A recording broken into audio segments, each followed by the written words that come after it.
જૂનાગઢમાં લાલ પાણીની સજા સાડી ઉદ્યોગકારોના પાપે હવે ઉબેણ નદી પ્રદૂષિત થઈ છે। જૂનાગઢના મજેવડી ગામના ખેડૂતો બરબાદ થયા। લાલ પાણીની સજાથી મજેવડી ગામના ખેડૂતો બરબાદ થયા છે। ગામમાં 50 જેટલા લોકોને કેન્સરની બીમારી હોવાનો પણ ગ્રામજનોએ આરોપ લગાવ્યો। ધારાસભ્યની ફરિયાદ બાદ પણ પ્રશાસન ઊંઘતું છે। જેપીસીબી અને ઉદ્યોગકારોની મિલીભગતનો પણ આરોપ। ઉબેણ નદીને પ્રદૂષિત કરનારા પાપીઓ સામે કાર્યવાહી ક્યારે થશે તે સૌથી મોટો સવાલ। ઉબેણમાં ઝેર ફેલાવનાર પાપીઓ પર કોના ચાર હાથ છે તે પણ સૌથી મોટો સવાલ છે। શું જેપીસીબી અને રહેમ નજર હેઠળ આ પ્રકારે ઉબેણ નદીમાં પ્રદૂષિત પાણી ઠલવાઈ રહ્યું છે? આ પ્રકારના અનેક સવાલ પણ ઉઠી રહ્યા છે કે પર્યાવરણના દુશ્મનો સામે ક્યારે લાલ આંખ થશે? કેમ જેપીસીબીના અધિકારીઓને નથી દેખાતા આ દ્રશ્યો? ક્યાં સુધી સેમ્પલ લેવાના નામે જેપીસીબીના અધિકારીઓ ફોટા પડાવશે?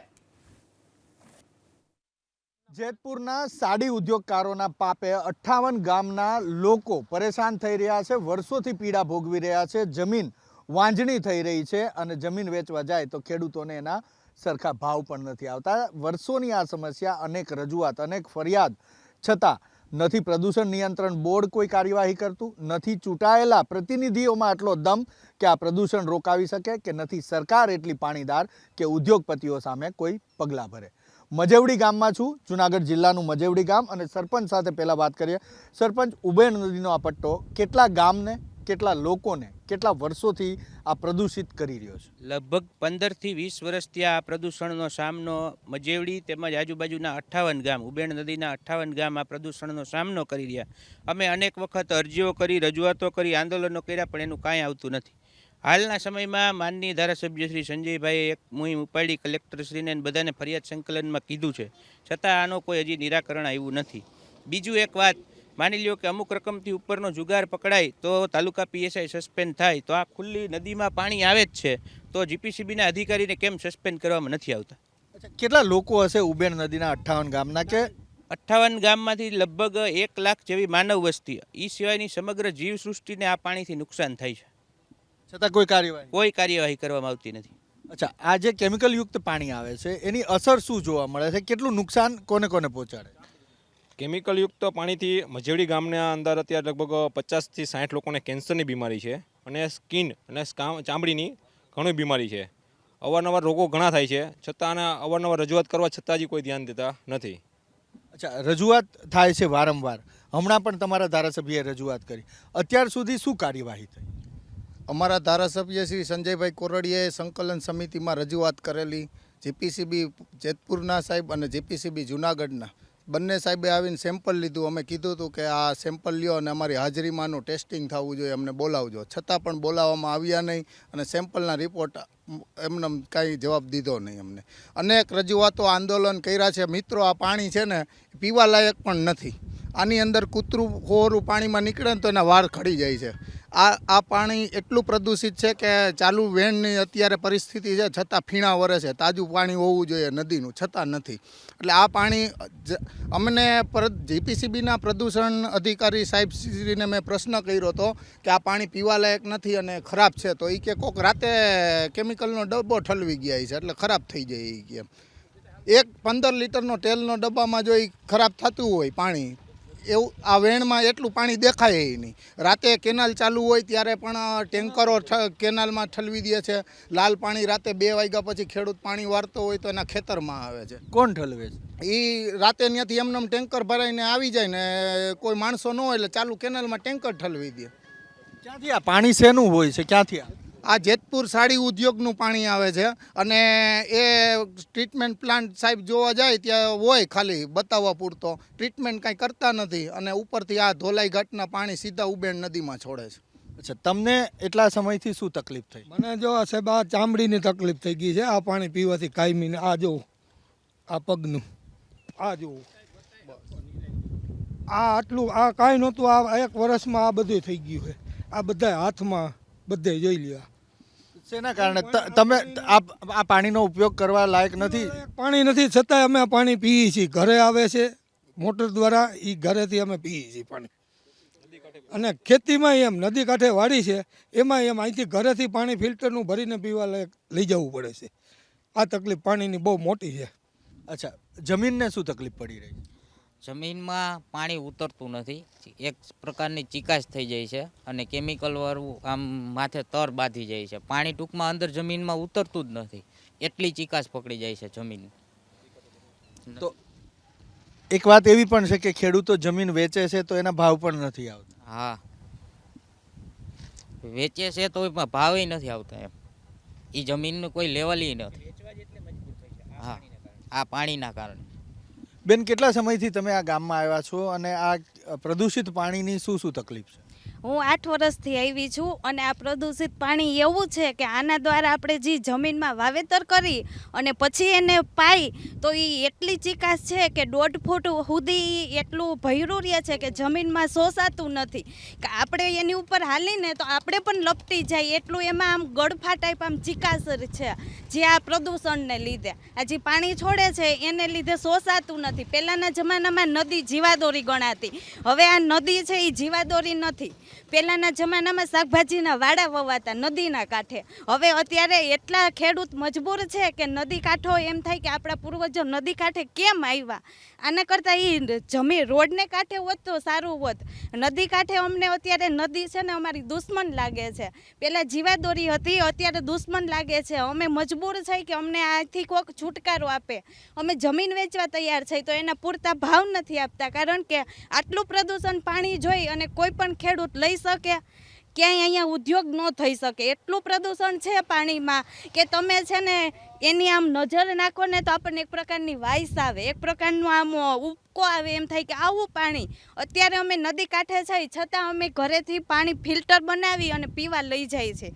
એ પાણી એટલું છે ખરાબ કે આપણને એમ થાય કે ઓહો આવું પાણી, આના કરતાં તો આ ઉબેન અત્યારે ન હોય ને તો સારું. આ નદી કાંઠો છે ને એ અત્યારે કોઈને ગમતો નથી. નદી કાંઠાના જેટલા પણ ખેડૂત છે એને એમ થાય કે આ નદી જીવાદોરી નથી, આ મરણ દોરી છે, એક પ્રકારનું અહીંયા મૃત્યુ થાય અંદાજે. ઘણા વર્ષો પહેલાં સારું હતું પણ હવે જેમ જેમ વર્ષો વધતા જાય છે એમ પ્રદૂષણ વધતું જાય છે. નદીનું પાણી હાવ એટલે હાવ આમ એક પ્રકારનું ઝેર જેવું થઈ ગયું છે. અચ્છા, જે આ પ્રદૂષણના પાપીઓ છે, જે પ્રદૂષણ નિયંત્રણ બોર્ડ છે અને સરકાર છે, એને કંઈ કહેવું છે? એને હું એટલું જ કહેવા માગું છું કે એકવાર તમે અહીંયા આવો રૂબરૂ, તમે અહીંયા થોડોક ટાઈમ રહ્યો, તમે પાણી પીવો, તમે એક મોલ લ્યો, 4-6 મહિના ખેતી કરો, તમને ખબર પડે અહીંયા કેટલા ખર્ચા છે અને કેટલું ઉત્પાદન થાય છે. ખર્ચા તમે 100% કરો, ઉત્પાદન 20% મળે. આમાં ઘર ખર્ચો કેમ હકવો, છોકરાઓનું એજ્યુકેશન કેમ કરાવવું, આપણે અત્યારના જમાના પ્રમાણે કેમ જીવી.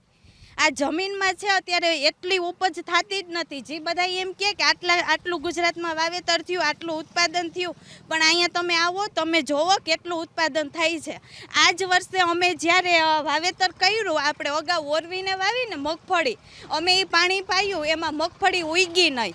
અમારે 18 વીઘાની મગફળી કુલ 5 ખાંડી થઈ અને એ પણ 20,000 ભાવ આવ્યો. એ ફળદ્રુપ ન થઈ કારણ કે એમાં કેમિકલવાળું પાણી પાયું હતું. જો એમાં ઉપજ થાય, એ નકોર થાય તો ટેકાના ભાવે જાય ને, એ ટેકાના ભાવમાં નાપાસ થઈ એવું આમાં ઉત્પાદન થાય છે. નદી કાંઠાના જેટલી પણ જમીન છે એમાં તમે આવો, જોવો, સર્વે કરો, ખેડૂતોની મુલાકાત લ્યો અને એની બધી રાય જાણો તો તમને ખબર પડે. બાકી ત્યાં ઓફિસમાં બેઠા બેઠા કાંઈ પણ ખબર નથી પડવાની કે કેવું થાય છે ને કેવું નથી થતું. રૂબરૂ આવો, તમે તમારી રીતે, અમે તમને ચૂંટ્યા છે તો તમારે મુલાકાત અહીંયા લેવી પડે. આ લોકશાહી છે, લોકોથી હાલતું, તો લોકોનો પરિચય લ્યો, અનુભવ જોવો કે લોકોને આમાં શું મળે છે ને શું એ ખોવે છે. બરોબર છે. આ બેનના શબ્દો છે, એ શબ્દો કૃષિ મંત્રી રાઘવજી પટેલને છે, એ શબ્દો પ્રદૂષણ નિયંત્રણ બોર્ડે સાંભળવાની જરૂર છે, આ શબ્દો મુખ્યમંત્રી ભૂપેન્દ્ર પટેલે સાંભળવાની જરૂર છે. જે સરકારના મંત્રીઓ કહેતા ફરે છે કે પ્રધાનમંત્રી નરેન્દ્ર મોદી ખેડૂતોની આવક બમણી કરવા માગે છે. અમને પણ વિશ્વાસ છે કે પ્રધાનમંત્રીએ આવક બમણી કરવા માગે છે, પરંતુ જેતપુરના સાડી ઉદ્યોગના જે આ પાપીઓ છે કે જે પ્રદૂષણ ફેલાવી રહ્યા છે એની સામે જ્યાં સુધી પગલાં નહીં લેવાય ત્યાં સુધી ના તો પ્રધાનમંત્રી નરેન્દ્ર મોદીનું સ્વપ્ન પૂરું થશે કે ના આ 58 ગામ કે જે ઉબેણ નદીના કિનારે આવેલા છે એના ખેડૂતોનો ઉદ્ધાર થાય. કેમેરામેન પ્રદીપસિંહ સાથે હિરેન રાજગુરુ, એબીપી અસ્મિતા, જુનાગઢ. જુનાગઢ જિલ્લાની ઉબેણ નદીના કિનારે મજેઠી ગામ અને બરાબર નદીના કિનારે આવેલું ખેતર છે. ખેડૂતો વારંવાર કહી રહ્યા છે કે આ નદીનું પાણી અથવા તો બોરનું કે કૂવાનું પાણી જ્યારે ખેતરમાં નાખવામાં આવે છે ત્યારે એક લેયર બની જાય છે. અમે એ જોવા માટે અહીંયા આવ્યા. આ મજેઠી ગામનું એક ખેતર છે અને લિટરલી આ દ્રશ્યની અંદર જુઓ તો અહીંયા એક પોપડી બની ગઈ હોય, એક લેયર હોય અને એ લેયર પછી ફાટ્યું હોય એ પ્રકારના દ્રશ્યો અહીંયા જોવા મળી રહ્યા છે. જે કેમિકલ જેતપુરના સાડી ઉદ્યોગ દ્વારા પાણીની અંદર છોડવામાં આવે છે, કેમિકલ યુક્ત પાણી, અને એ આ ઉબેણ નદીની અંદર આવે છે. પછી ખેતરની અંદર જ્યારે એ પાણી જાય છે ત્યારે આ પ્રકારેનું એક લેયર બની જાય છે અને ચિકાસ પણ આની અંદર જોવા મળી રહી છે. અહીંયા જે બેન છે એમની પાસેથી વધારે સમજવાનો પ્રયાસ કરીશું. બેન, આ જે ટુકડા તમારા હાથમાં છે એ શું છે? આ એ છે જે ઉબેન નદીનું પાણી અત્યારે આવે છે એ અમારા કૂવામાં ડાયરેક્ટ આવે છે, નદીમાંથી ડાયરેક્ટ. અને આ અમે પાણી પાયું છે, એ પાણી જે એડામાં પાયું છે એને લીધે આ પ્રકારની તરી થઈ જાય છે અને કોપડી કહેવાય છે, અને એને લીધે પાણી શોષાતું નથી અને એડા છે ને ઊભા સુકાઈ જાય છે. તમે જોઈ શકો છો કે એડામાં કેટલી નુકસાની છે. પાણી એટલું ખરાબ છે કે જમીન એને શોષી નથી શકતી, તો આપણે મનુષ્ય એને કઈ રીતે વાપરી શકીએ? આમાં ઉત્પાદન શું થાય? આમાં આપણું ભરણ પોષણ કઈ રીતે કરવું?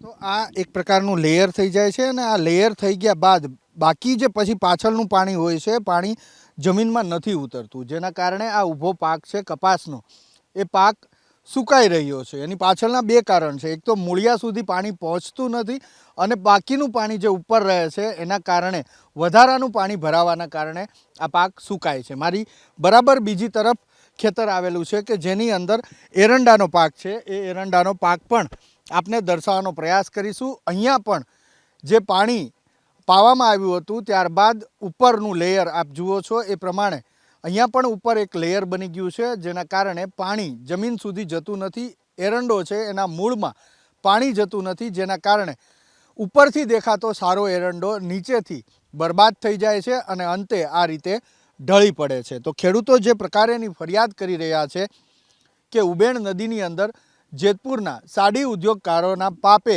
તેમની મોલાત નિષ્ફળ જાય છે, તેનું આ ઉદાહરણ છે.